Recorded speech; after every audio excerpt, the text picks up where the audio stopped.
pagi saudara-saudara, selamat kembali bergabung di dalam doa pagi. Kita bersyukur kepada Tuhan atas hari yang baru ini. Mari kita memulainya dengan merenungkan firman Tuhan. Sebelumnya mari kita berdoa. Ya Tuhan, betapa besar rahmat-Mu untuk kami. Selalu baru setiap pagi. Setiap kali kami bangun ada kesempatan yang baru. Ada semangat yang baru. Ada pimpinan Tuhan yang baru. Dan karena itu baruilah kami pagi ini dengan firman-Mu. Supaya firman-Mu yang kami akan baca dan renungkan ini menjadi inspirasi selama kami menjalani hari ini. Di dalam nama Tuhan Yesus, kami memohon. Amin. Saudara-saudara, mari kita membaca kitab Pengkhotbah pasal 11. Pengkhotbah pasal 11 ayat pertama sampai dengan yang ke-6. Pengkhotbah pasal 11 mulai ayat yang pertama begini bunyinya. Lemparkanlah rotimu ke air, maka engkau akan mendapatkannya kembali lama setelah itu. Berikanlah bagian kepada 7 atau kepada 8 orang, karena engkau tidak tahu malapetaka apa yang akan terjadi di atas bumi. Bila awan-awan syarat mengandung hujan, maka hujan itu dicurahkannya ke atas bumi. Dan bila pohon tumbang ke selatan atau ke utara, di tempat pohon itu jatuh, di situ ia tinggal tergeletak. Siapa senantiasa memperhatikan angin, tidak akan menabur. Dan siapa senantiasa melihat awan, tidak akan menuai. Sebagaimana engkau tidak mengetahui jalan angin dan tulang-tulang dalam rahim seseorang perempuan yang mengandung, demikian juga engkau tidak mengetahui pekerjaan Allah yang melakukan segala sesuatu. Taburkanlah benihmu pagi-pagi hari, dan janganlah memberi istirahat kepada tanganmu pada petang hari, karena engkau tidak mengetahui apakah ini atau itu yang akan berhasil, atau kedua-duanya sama baik. Demikianlah firman Tuhan. Saudara-saudara, di dalam hidup ini, orang itu membutuhkan kepastian, bukan? Ketika kita menginvestasikan uang misalnya, entah ke saham sebuah perusahaan, atau kita memberi hutang kepada seseorang atau pemerintah lewat obligasi, kita ingin pasti dapat cuan, pasti dapat untung. Pada waktu sakit ada banyak orang ke dokter atau ke rumah sakit yang biayanya mahal. Mereka rela mengeluarkan uang, kenapa? Karena inginnya pasti sembuh, pasti penyakitnya bisa disembuhkan. Begitu juga ketika orang berlibur ke luar negeri, banyak orang membeli asuransi perjalanan. Kenapa, saudara? Karena orang butuh kepastian bahwa liburannya itu akan berlangsung lancar. Kalau toh sampai ada sesuatu yang di luar dugaan, ya ada terjadi sesuatu, mereka ingin ada kepastian bahwa perusahaan asuransi akan menanggung biaya-biaya yang harus mereka keluarkan. Saudara, orang sangat membutuhkan adanya kepastian. Tetapi pengkhotbah justru mengatakan di dalam bacaan kita bahwa hidup ini penuh dengan ketidakpastian. Semua yang ada di depan kita sebetulnya serba tidak pasti.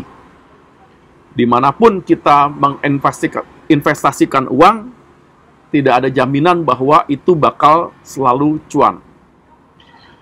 Kemanapun Anda berobat, sebetulnya tidak ada jaminan bahwa penyakit Anda bisa disembuhkan.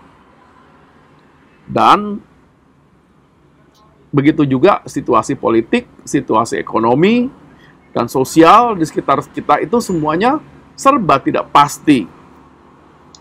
Para ahli hanya bisa meramalkan atau memprediksi, ya memberikan perakiraan. Apa sih kira-kira yang akan terjadi?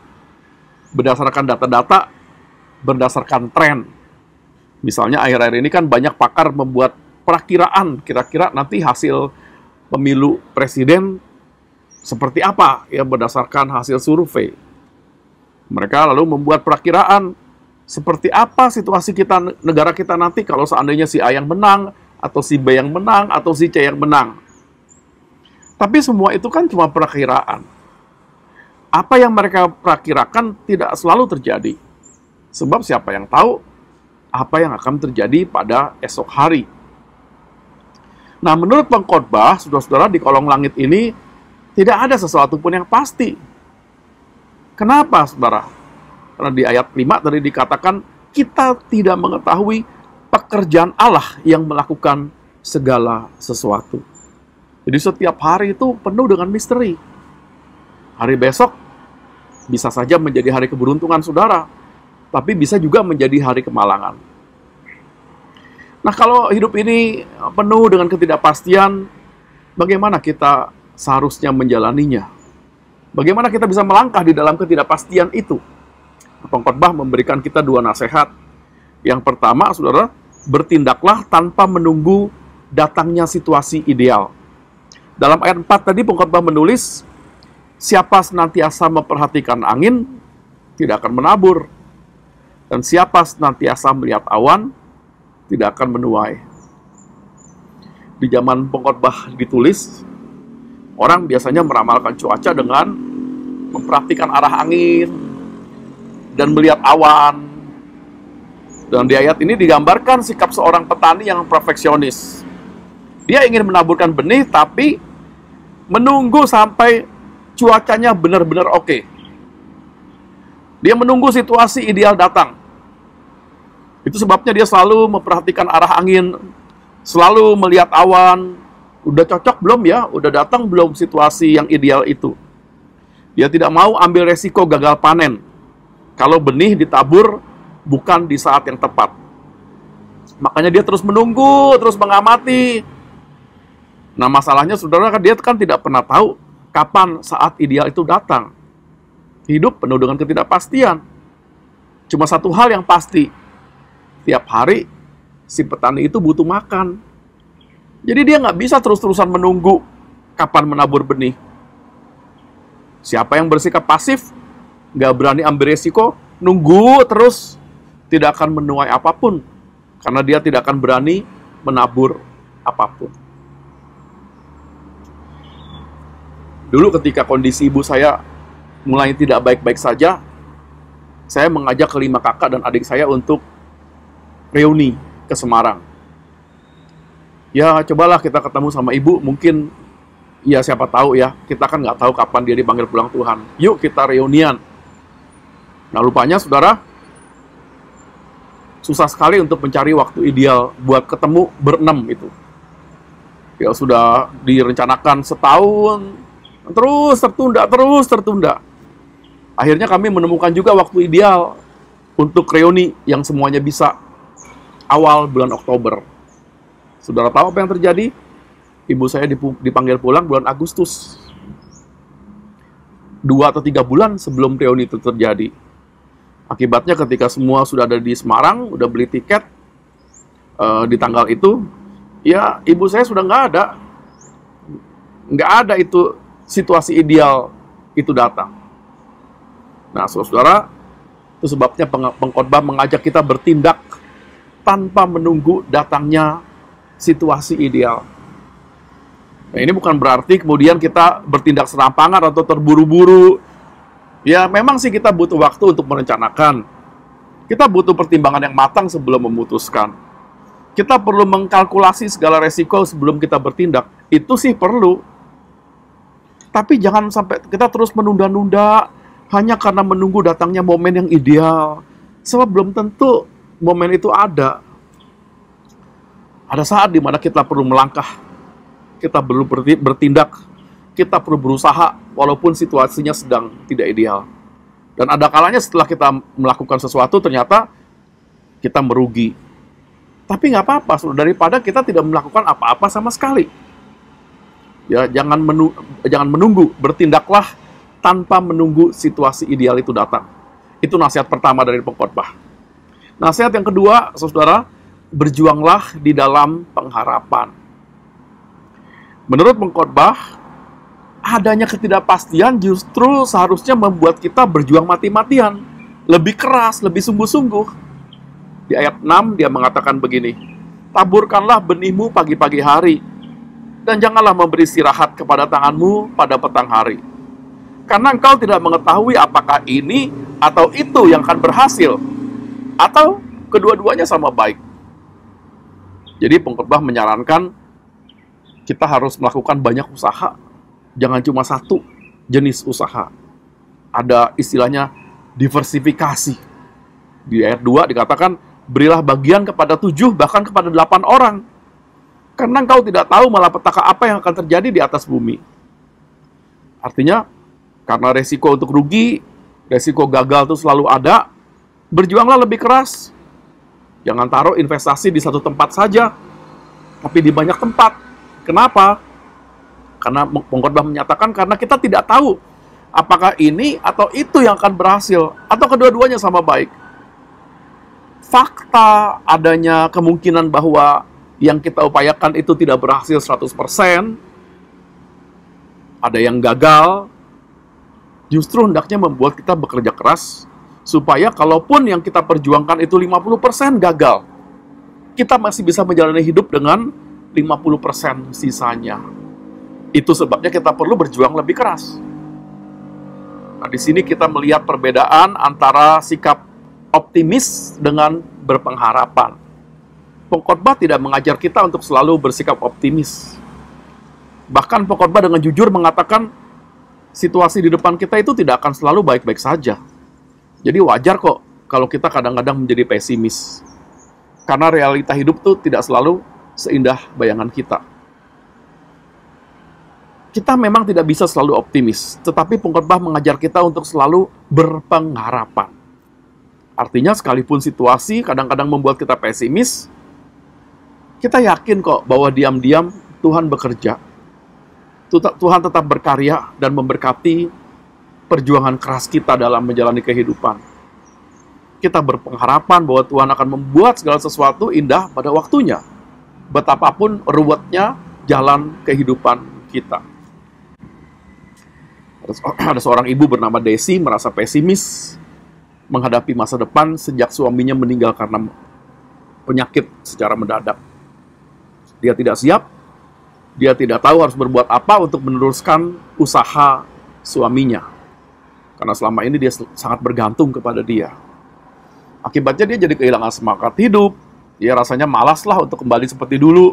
Rajin berolahraga, rajin merawat tubuh. Sekarang jadi ya uring-uringan begitu saja. Bulan demi bulan berlalu, dan setiap pagi Bu Desi selalu berpikir, nanti deh, kalau situasinya sudah lebih normal, kembali ke normal, saya akan kembali aktif. Nah, ketika hari Paskah tiba, dia datang ke gereja, dia terkesan ketika menyanyikan lagu, sebab dia hidup ada hari esok. Sebab dia hidup ada hari esok. Tiba-tiba dia sadar bahwa apa yang disebut sebagai situasi kembali normal itu nggak akan pernah datang. Situasi dia sekarang sudah nggak bisa seperti dulu. Dan situasi tidak akan berubah jadi lebih baik kalau hari ini dia tidak akan bangkit dari keterpurukannya, bangkit dari keputusasaannya, bangkit dari ranjangnya, dan kembali beraktivitas. Saat itulah ia memutuskan, saya akan memaksa diri saya bangkit seperti Kristus bangkit, supaya ada masa depan.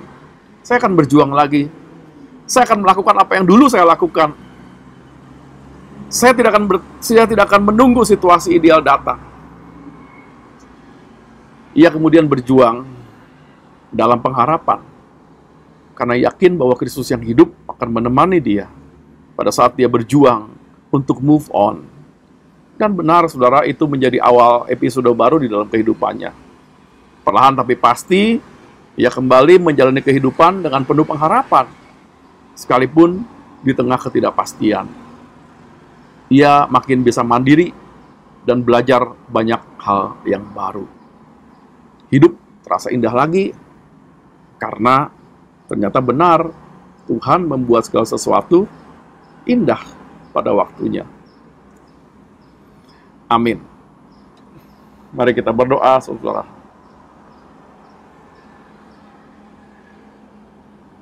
Ya Tuhan, hidup kami ke depan ini serba tidak pasti. Tolonglah kami untuk tidak berharap bahwa segala sesuatu akan menjadi pasti. Segala sesuatu yang ideal pasti akan datang. Tuhan, tolonglah kami untuk lebih berani bertindak di tengah-tengah ketidakpastian, melakukan apa yang terbaik yang kami bisa. Dan berikanlah kami hati, sikap, iman yang penuh pengharapan. Biarlah kami berjuang keras untuk melakukan apa yang terbaik dan menyerahkan segalanya kepadamu sambil percaya bahwa Engkau bekerja pada saat kami bekerja melakukan bagian kami. Kami berdoa secara khusus akan pemilu presiden yang akan datang tidak lama lagi, yang akan mengubah kepemimpinan di negeri ini dan juga masa depan negeri kami belum tahu akan menjadi seperti apa. Tapi tolonglah kami Tuhan sebagai bangsa untuk dapat memilih dengan hati yang jernih. Berikanlah kepekaan, berikanlah hikmat dan kecerdasan, supaya akhirnya kami dapat menemukan pemimpin yang tepat untuk memimpin bangsa kami ini 5 tahun ke depan. Kami berdoa untuk pergumulan hidup kami masing-masing, baik di pekerjaan, dalam rumah tangga, dalam studi, ataupun dalam hal lainnya. Dan kalau sebentar kami akan kembali menjalankan tugas-tugas kehidupan kami dari pagi sampai malam, sertailah kami Tuhan. Pimpin kami, supaya kami terus hidup berpengharapan hanya kepadamu. Dalam nama Tuhan Yesus kami berdoa. Amin. Saudara-saudara, selamat menjalani aktivitas hari ini. Tuhan memberkati saudara. Bagi Bapak Ibu yang memiliki pergumulan khusus dan ingin didoakan, bisa menghubungi rekan-rekan pendeta di nomor berikut.